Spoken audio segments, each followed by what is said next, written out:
So what I want you guys to do is, having looked at this, I want you to give the following problem a shot. A spring in a stapler has a relaxed length of 0.115 meters. If the spring constant is 51 newtons per meter, how much potential energy is stored when the length of the spring is 0.150 meters? So what you need to do is figure out what equation you're using, identify the variables, and then go from there.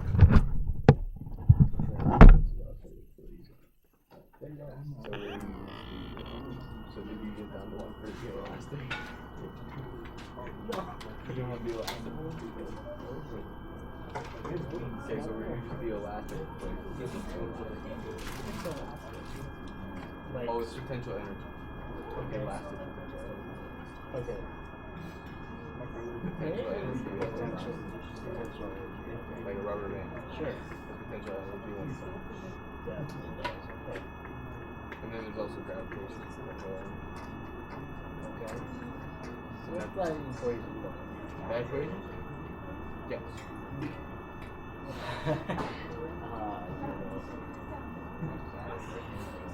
I don't even know what Here, you know, I'll give you this. It's all going to equal PG, which is potential energy, G. PG is potential energy.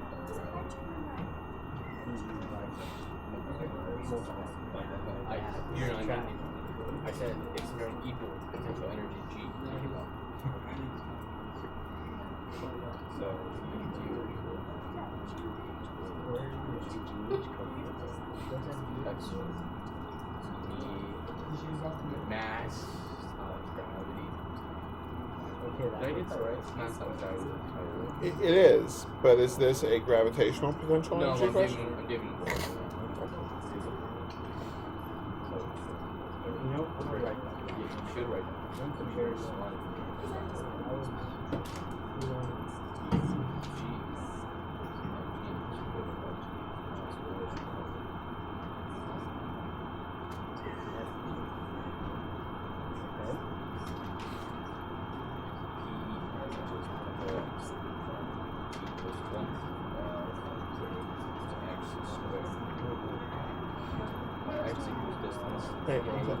Yeah.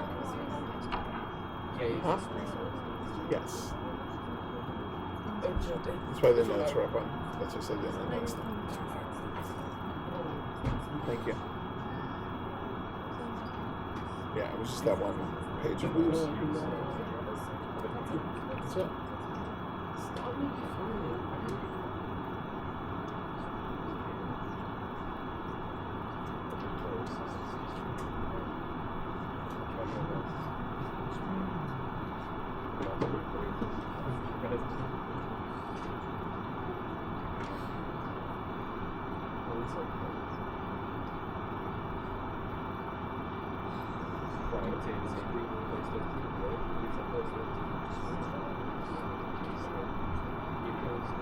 Out of 13.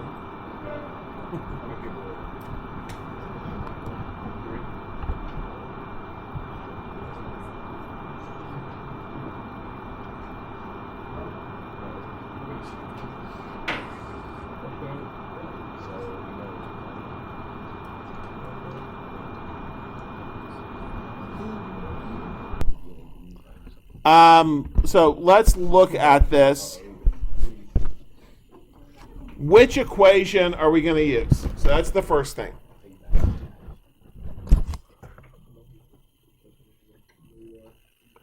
Of the two potential energy equations that I gave you, which one includes springs? Elastic, right? So we're going to go the potential energy elastic equals 1/2 kx squared. In this equation, what is k equal to? Which is what? Huh? Good job, guys.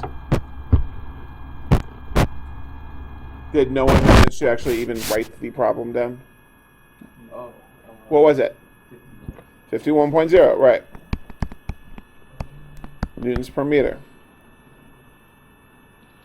And what is x? It is the distance stretched or compressed. So, in this problem, what does x equal? No. No. Any other guesses? Good job. Okay. If relaxed, the spring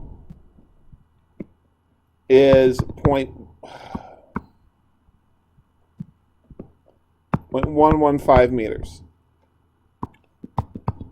Stretched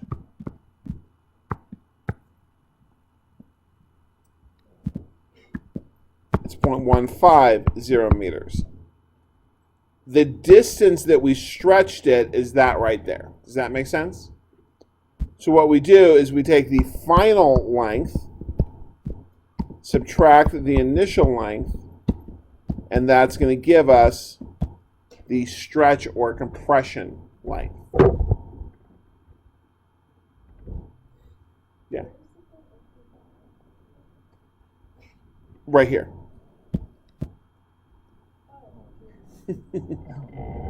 Does that make sense? So we stretched it out to 0.15. It started off at 0.115, which means we stretched it 0.035 meters. Now, be careful here.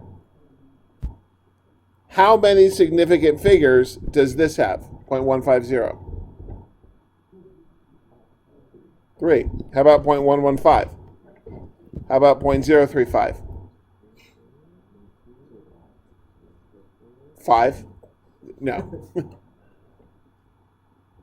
Anyone confident about their answer to where they can explain it?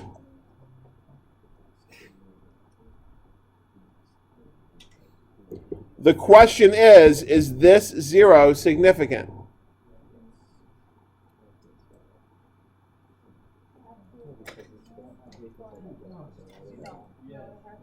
Are lead zeros significant?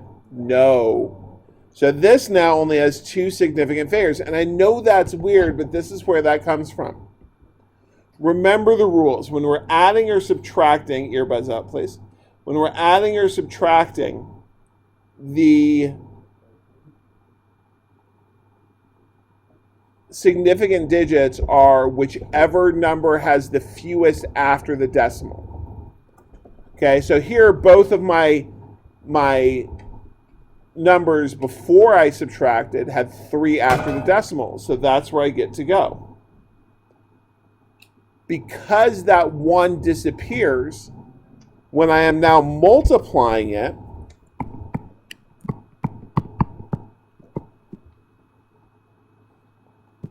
sorry.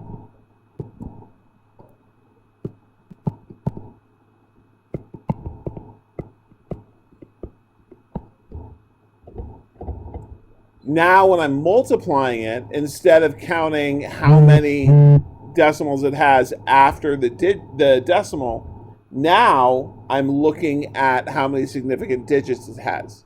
And now it only has 2.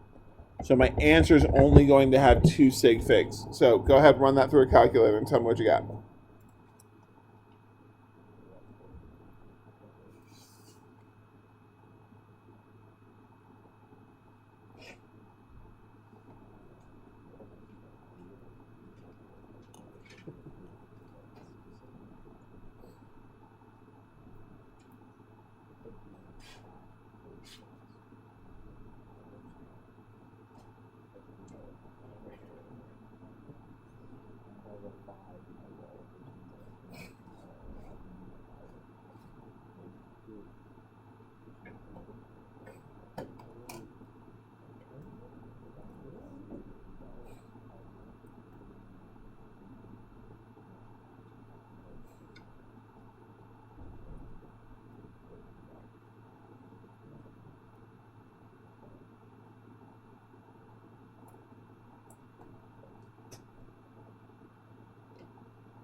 What do we get?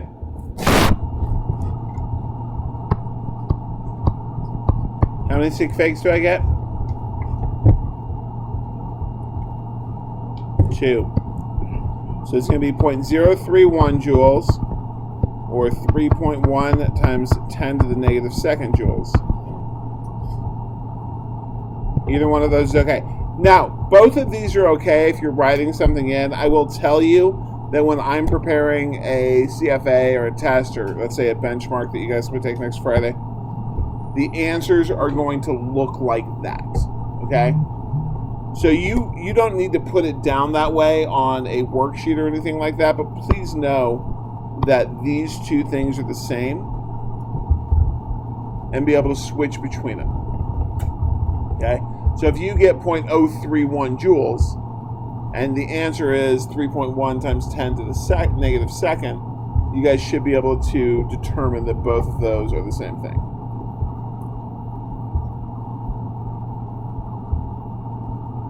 Okay.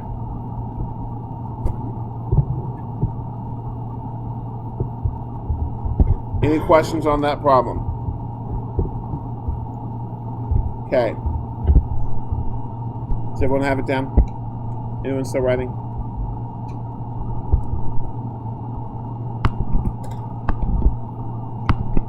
Angie decides to go to the neighborhood park, sit on a swing. You know it's Angie because she always has her hair in a ponytail. Okay? Now, a couple things here. First, we're going to use this line as h equals 0. Okay? So when we're talking about height for the purpose of gravitational potential energy, I don't care about her height above the ground. I care about her height above where she started. Does that make sense? So, as she starts to swing back and forth, I want to know, so let's give her a mass of 52.7 kilograms. The length of the rope is 2.00 meters. Okay? So as she's swinging through here,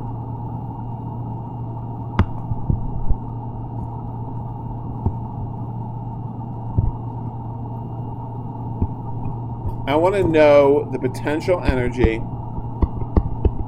at 3 points. At point 1, when she is completely horizontal. At point 2, where she's 30 degrees, sorry, that looks like 300.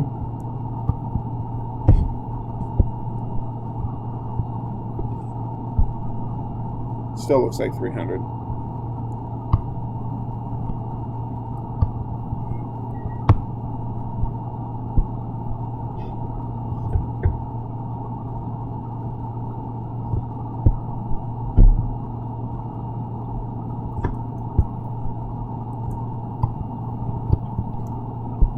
Where she's 30 degrees above the horizontal, above vertical, and then point 3 right there at the bottom of her swing.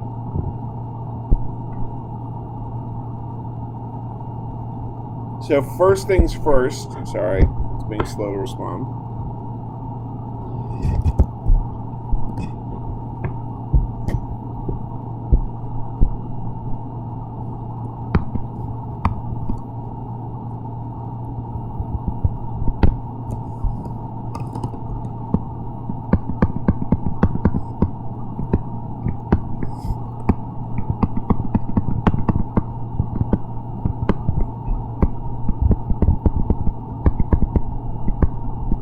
So for all of these, we have the same, what did we say her mass was?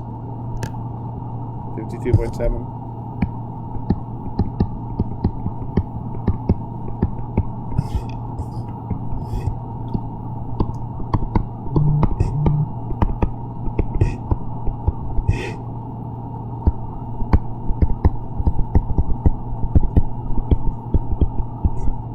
So what I want you to do is spend the next, say, 3 to 4 minutes trying to solve this.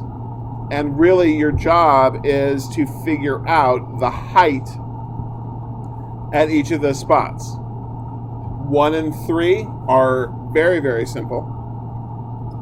2 is pretty darn tricky. But that doesn't mean that you don't have to try all 3. So even though you may fail at number 2, I still want you to try to see how far you can get. Which of these is the easiest to do? 3. Why? What's the height at 3? 0, right? So we put a 0 in there. So our potential energy is 0 joules. What is the height at 1? Because I agree with you, 1 is the second easiest. 2 meters, right? Good job, guys.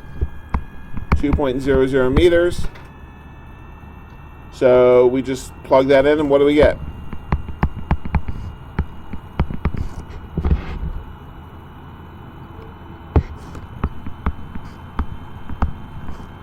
Is that what other people got? I haven't actually done the math, so I'm assuming if everyone gets, 1,033, and how many sig figs do we get? 3. So you have to cut it off right there. So we're either going to go 1,030 joules or 1.03 times 10 to the third joules. Now here's one of the reasons why I like the scientific method, or the scientific, not the scientific method. Why I like scientific notation, thank you, when doing this. When I look at this number right here, how many sig figs does it have? 3. When I look at this number right there, I have to look at it and go, okay, is that last 0 significant or not? What's the rule? Is there a decimal point? No, there's not. So only the 1, 0, and the 3 are significant. The 1.03 times 10 to the third gives you that information so much quicker that it's just easier to read and easier to understand how many sig figs there are. So, anybody want to wow me? What is the height on number 2?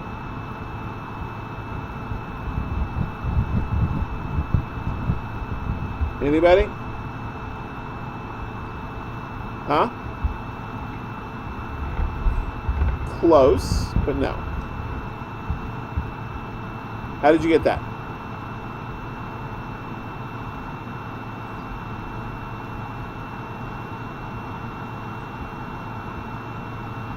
Okay, so you're kind of on the right track there.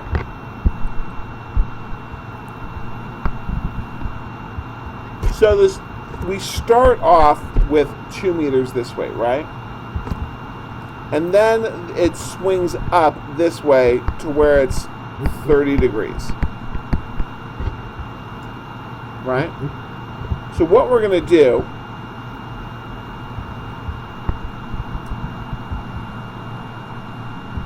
we're going to draw a triangle right there. Which one of these 3 sides, A, B, or C, is 2 meters long?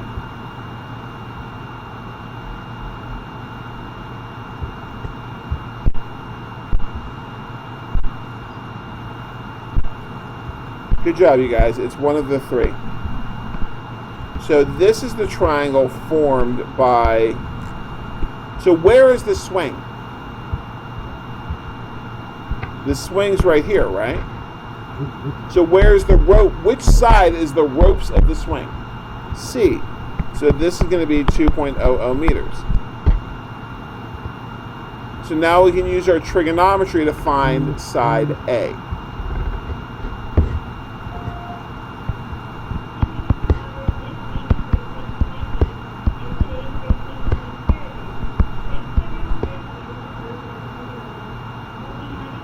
Oops.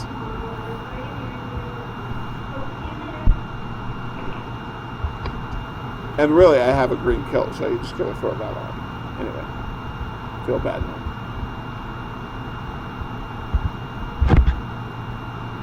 So A is 1.73. Is that my height? No. Because what I'm looking for is this height right there. So my height is actually going to be 2.00 minus 1.73, or 0.27 meters. Does that make sense?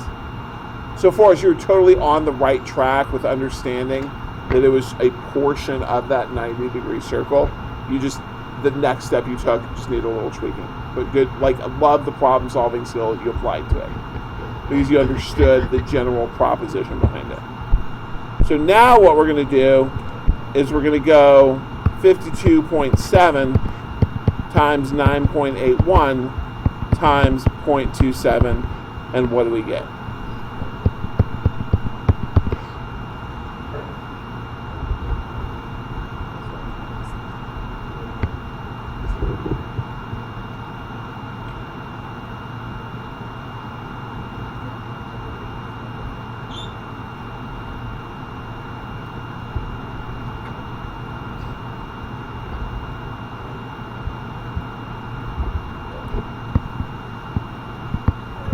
Point what? Is that what everybody got? So, in correct sig figs, what's my answer?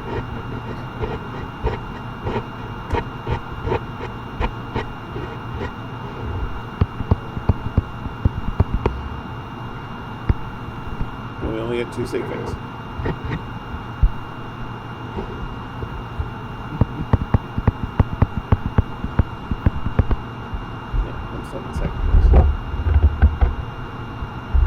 So, here's the question then.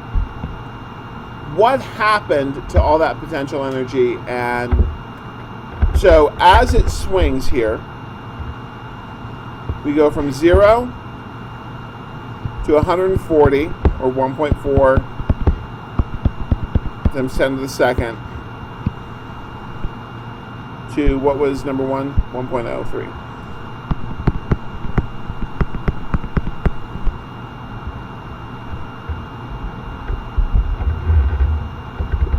And then when it comes back down, it's going to be the exact same, right? It's going to go from 1.03 times 10 to the third to 1.4 times 10 to the second, all the way back to 0. What's happening to all that potential energy?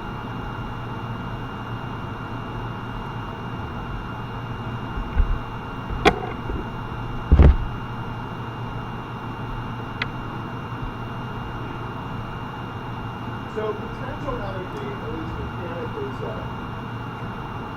I like to think of as this way. If you let go, what happens?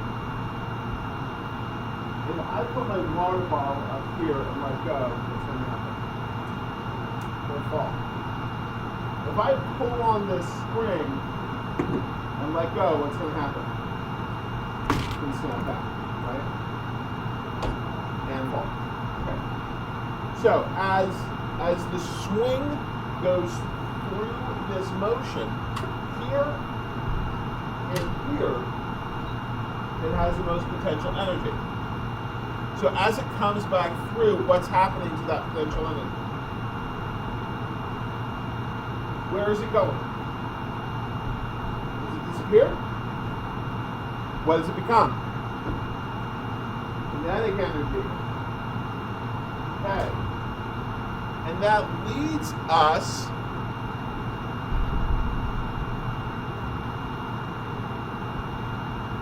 to me not having a pen. I know that's shocking and surprising. Oh, there it is. That leads us to the conservation of mechanical energy.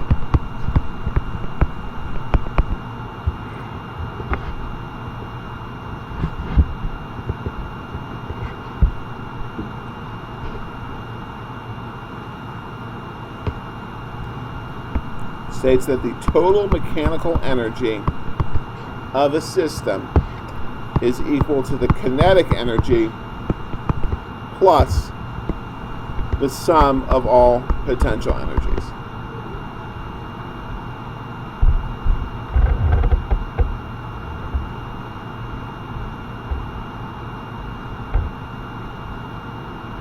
Okay?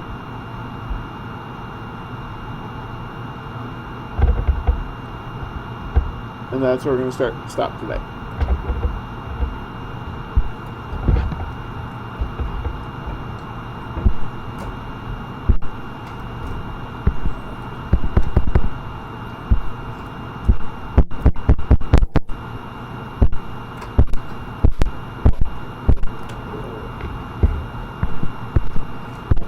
For what? That's a lot to say. Yes, it is. I thought you could eat 12. Oh, I can probably eat 12.